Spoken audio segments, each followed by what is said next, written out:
What is the quality of the air we breathe in the Tampa Bay area? How does air pollution affect the health of the Bay ecosystem?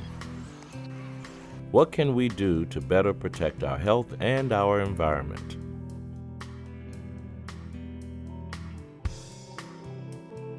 There's a large link between air pollution and public health issues, particularly for people in the susceptible populations, which include young children whose lungs are still developing, seniors, and people with lung disease such as asthma, chronic obstructive pulmonary disease, lung cancer, emphysema, and cardiovascular diseases. There's also growing recognition that air quality is vital to the health of the Tampa Bay ecosystem. That link between air quality and water quality is a very strong one, and so what we do at the local level is very important for what happens in the Bay.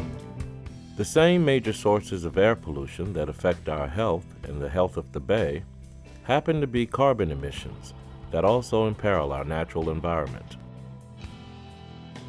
What we have is a pollutant that contributes to global warming and literally clogs the pores of our atmosphere.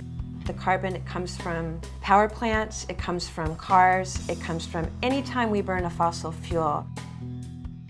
Historically, air pollution is improving in the region, but we're still learning about the public health effects of air pollution. Children who are exposed to great amounts of air pollution could actually decrease their lung function as adults. Asthmatics, whether children or adults, can have asthma attacks because of the air pollution, which people may not realize, but asthma attacks can be deadly. She was lethargic, shortness of breath, coughing type thing. I knew something was really wrong right away. Shortness of breath and, wheezing, coughing, stuff like that. I went to the emergency room and the doctor say, I have to give you the medication. When air quality is poor, that can lead to increased risk of emergency room visits, asthma exacerbations, and hospitalizations. What we are trying to do in this area is to decrease the number of emergency room visits and make a change point by point with families that are dealing with kids that have asthma. But it is a growing disease. Air pollution also poses major problems for the Tampa Bay ecosystem. Seagrasses, the underwater vegetation that nurtures aquatic life, are vulnerable to excess nitrogen from air pollution. Underwater seagrasses are very critical as habitat for fish and food for manatees and sea turtles that live in the bay, so it's a very critical habitat. The nitrogen that's put into the air is biologically active, and when it transfers from the air, either through rainfall or through atmospheric turbulence to the water surface, it spawns algal growth.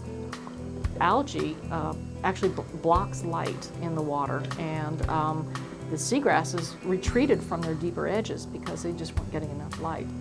Tens of thousands of acres of seagrasses were lost from the bay, and it has taken decades of management to begin to increase seagrass coverage. We're not back to our 1950s levels yet, but we're making good progress. We're making progress at about 200 acres per year right now.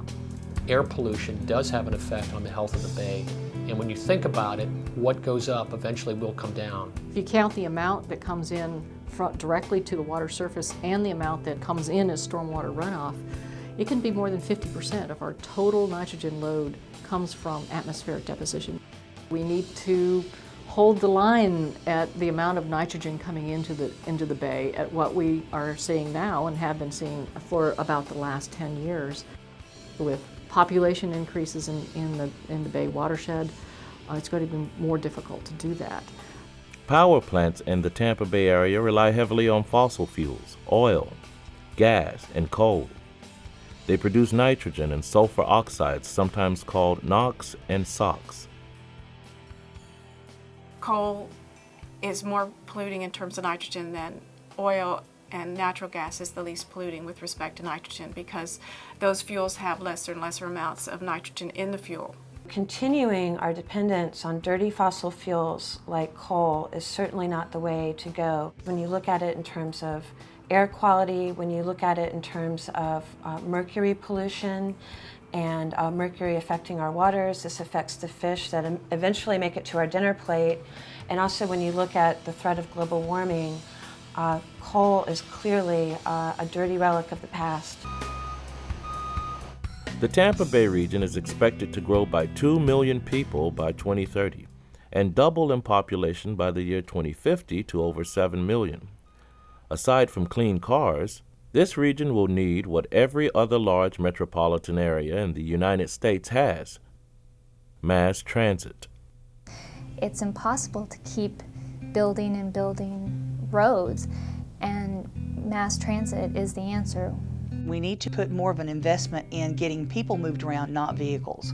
That way we can grow as a community. It'll be a great economic boom for this area, and we'll breathe easier and make life a lot better in the Tampa Bay region.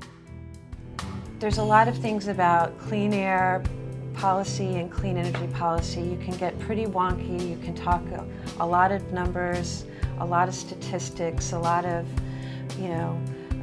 millions of barrels of oil and kilowatts.